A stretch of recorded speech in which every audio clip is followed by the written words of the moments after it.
شكرا للدكتور سالم بن حمود الحارثي على هذا العرض المميز.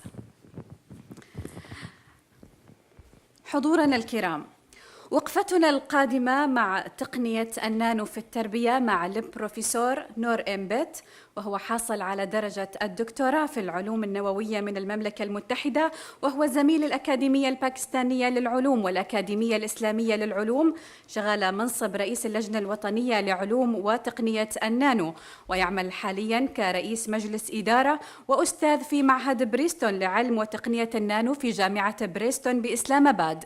نشر أكثر من 181 ورقة علمية في عدة مجلات علمية محكمة، فليتفضل مشكورا.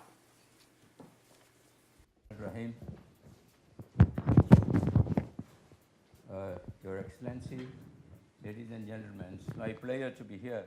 It's the second time after 5 years I'm here in Muscat. It's a great pleasure to talk to you about nanotechnology.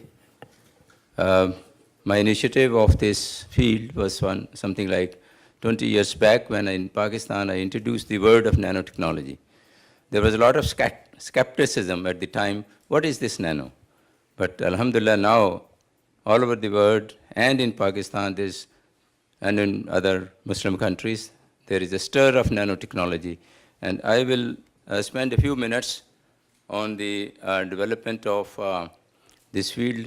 There has been very, very interesting talks by Professor Salim and a very instructive film in the beginning. But my job is to introduce the history, and then in the next 20 minutes, I will scan my lecture into these sort of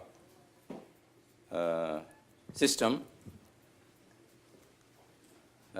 Just one or two pictures from Islamabad. It's a very green city, capital of Pakistan, and the landscape. And my institute, where I spent about 40 years in nuclear science and technology, the basis of our program in the country.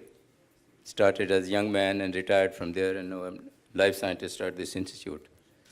So, introduction to nanotechnology is, we don't forget this gentleman, the Nobel laureate in physics, who talked about in 1959 something like smallness of things and its use, the importance of smallness of things.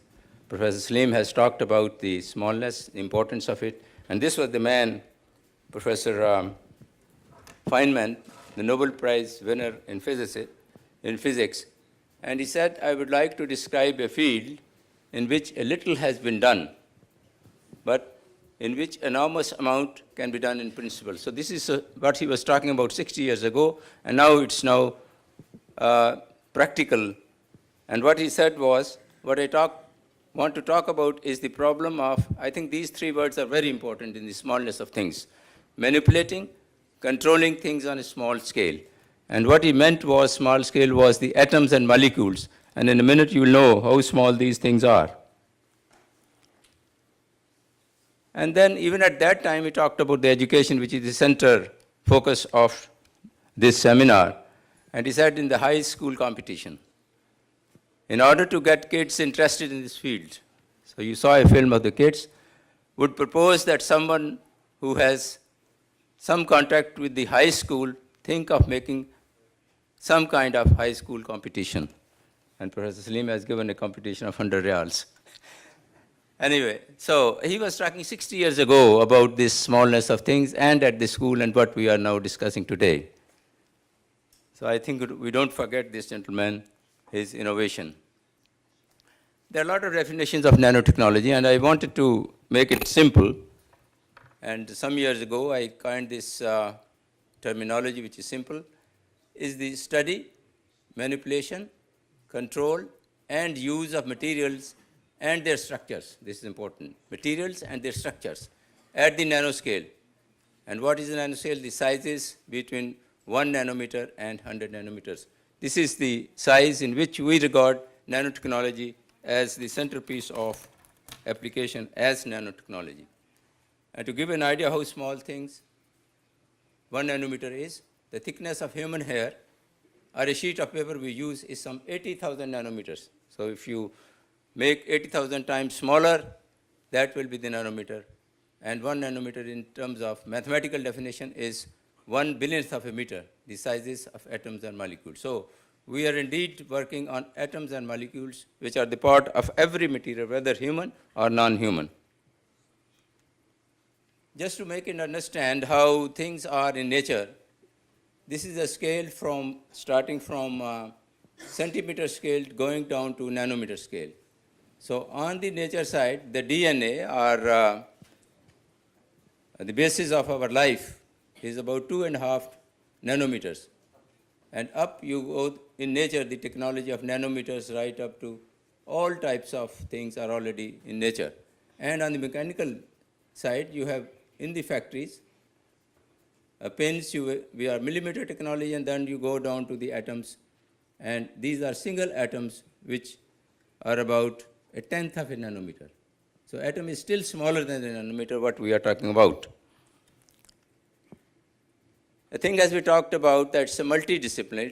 It's multidisciplinary because all subjects are covered, and all subjects have the dealing of nano and the atoms and molecules.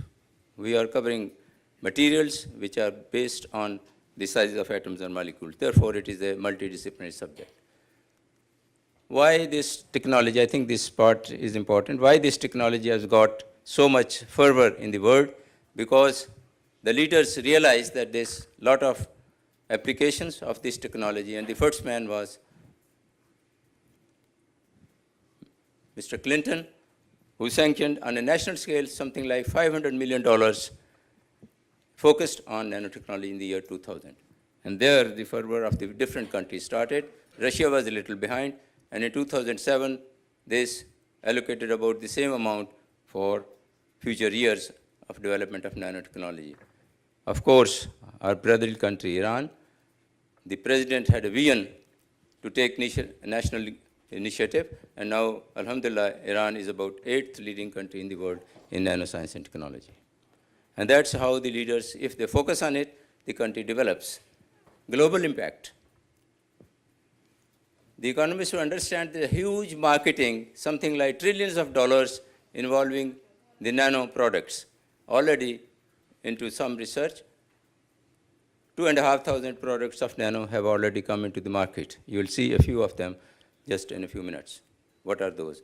So it's really a sort of industrial revolution and will affect all socioeconomic economies of all the world, whether developing or the advanced. And therefore, it has a profound effect on the socio-economic scenario of the world for the next several decades. And the young men are very fortunate to have a start in this field because 30, 40 years is the career of a young man. So there is a new chance of opening for the young people.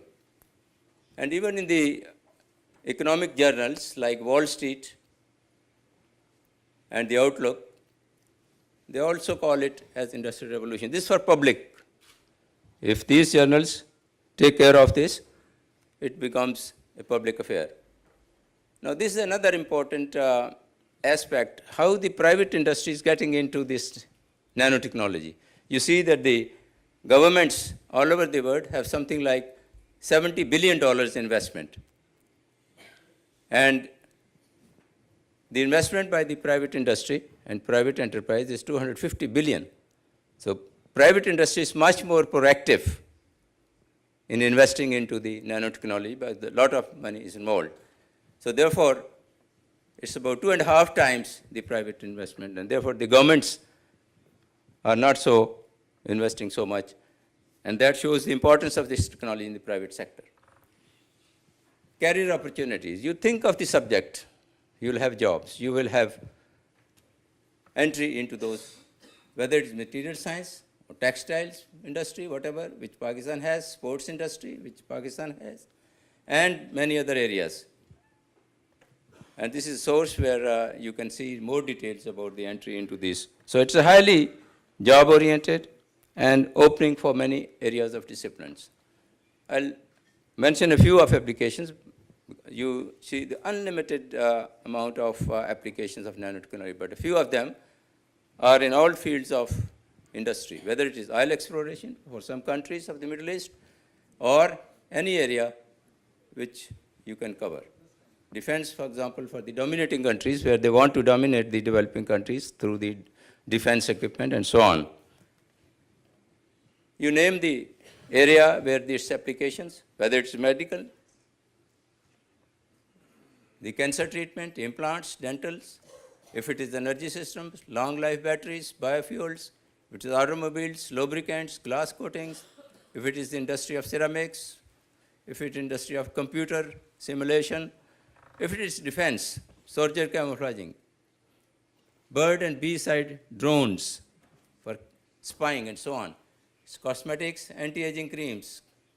If it's agriculture, food safety, water purification, you name it, textiles, and this is our Pakistan's preference of these two areas, aerospace, lighter and stronger materials, space industry, and of course, in oil and gas exploration, where it has been estimated that you can use nano methods and increase 50% of the production from the same oil well instead of opening new ones. There's a lot of areas involved. Coating of materials for digging and so on, this being done in Pakistan also. And of course, in defense, you have artificial muscles, you name it, and the nano works for those areas. Very interesting, bulletproof jackets. And this Canadian firm has developed it, and you see the bullets are going down instead of going piercing into. And it costs, I think, about this bulletproof something like $20,000. So some people can afford it, not all. And these are the tests of these, bullets coming up. Camouflaging in defense is very common. And this whole soldier is camouflaged. Soldier is moving, you don't see it. And this is being developed, and this is a demonstration. The cat, this metamaterials, nanomaterials, the cat is going, the half portion is not visible, fully invisible cat coming out. So all these materials of nanotechnology can make this camouflaging in the industry. Bird-size spying planes, the drones. Israel is developing a bee-size, honeybee-size drone which has all the spying capabilities of conveying and communicating. It sticks into a small place and don't see it. In education, and why? Before finishing this, I will stress a few areas of education, and then tomorrow's I'll give the more details of the curriculum and how the nanotechnology has been induced and what is our experience at the bachelor level.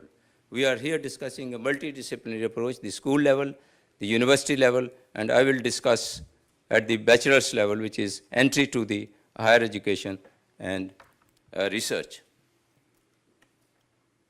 Why there is a need of this? You see, the nanotechnology is a fast emerging field. Therefore, there is a need of better performance through properly qualified and trained graduates as a human resource in the field of nanotechnology. This is the reason. If the people are multidisciplinarily trained, they can be better effectively used into the industry or wherever you want their utilization. So that is why we need education at all levels, and I will discuss at the graduate level. And to cope with the needs of industry, research in the field of nanoeducation is essential for all countries. So whether stronger or not so strong. So seeing the world situation, I was surveying this at different levels, and since my focus and interest these days is at the bachelor level, across the world there are about 100 institutions which are having BS undergraduate degree. When we started 5 years ago at Pakistan, the Institute of Nanoscience and Technology, where we have a bachelor degree program, and it's open to all our friend countries. We have good experience. Our graduates are being taken up by several countries because they are trained in multidisciplinary subjects, as I will discuss. There were only 30 institutions in the world. The second year when we surveyed, there were about 60 institutions. The third year, there were about 84. And now last year, there were about 100 institutions which are starting bachelor degree programs. So this is becoming very fast. And then, of course, master degrees and doctoral degrees are a little easier because then you have one subject and then you do research in it. But the bachelor program where you have to teach biology, physics, chemistry, engineering, and multidisciplinary mathematics, and so on. So that's a little involved program. Therefore, there are not many institutions. But this aspect is growing because you need the ladder for all from the schools to the bachelor and then to the degree programs. For example, this is a recent survey. In the bachelor programs, there are total about 100 institutions in the world. In the master's, 155, and PhDs. So you see that there is this aspect is coming up country-wise. Mostly, there are in the United States 14 institutions. You can get this lecture when I finish it. There is interest at the K-12 level also, as is being discussed. We are now thinking of it. We started at the bachelor level, which is a little more involved, difficult for education. But I think, as Professor Salim has said, this is very important that we should have a ladder from primary to high school to the bachelor level and then to the university, so that there is a chain of human resource development at the different levels. There are many interesting programs. I'll touch quickly in the next few minutes. Programs which are already in operation. For example, the Nano Professor Program of the United States has finished this year, and they have focused on the college education and the education at the school level. And this internet information gives the whole picture about this program. So how did it work for 5 years? And of course, there are several types of experiments which are schools one can have. And those who are interested at the school level would find that these experiments are simple for instruction to the students at the school level. Of course, I'll discuss more. This is from different countries like Taiwan and China. They are having at school level the books and the experiments which are getting the kids interested into this education. It's very important because then you build up various ways of doing it. And of course, nano awareness activities through the museums. Experienced professors have demonstrations in the museum, and the children come to these museums and learn about and get interested into the field. It's a very interesting project which is getting on into Germany, very recent one, and that's the nano truck. And in this truck, there are about 80 exhibits, and it moves from city to city for the public awareness. Very interesting. 40 of these experiments in this truck are interactive. You can play with it in the truck. The public comes, and the 40 are demonstrated. There is a very interesting program which is very recent and was launched in the end of 2013, and is very popular. United States have a lot of programs of the nanoscience education. You see the number of activities. So the word is after nano, because these countries which are advanced ones, they want to dominate in all spheres of life, whether it is economic or defense, for the countries which are poor and depend on them. These are the programs. In Europe also, all over the world now they are getting into the hundreds of schools, and all the countries are getting into by different names of Nano U and Nano U's and so on. And look up these. I'll finish with 1 or 2 minutes with coming over to Pakistan. Something like 10 years back, we started this program. There was a commission of nanoscience and technology, which I headed. But I was interested in the education at the time. And instead of going into more details of other, we focused on the B as 4 years. This is after 12 years education, 4 years equivalent to MSc, and multidisciplinary teaching. And the Institute of Nanoscience and Technology is located in Islamabad, the capital. And this is a part of the Preston University, which has 7 campuses in Pakistan and 2 campuses abroad. So this was the first private university which is holding this institute, and it was established in 1984. So there's enough experience of general management education, but the Institute of Nanoscience and Technology is just 5 years old, and it gives you 16-year education, and it's the first initiative in Pakistan. And probably not many countries in the region have this program. So the students from our friendly countries are welcome to have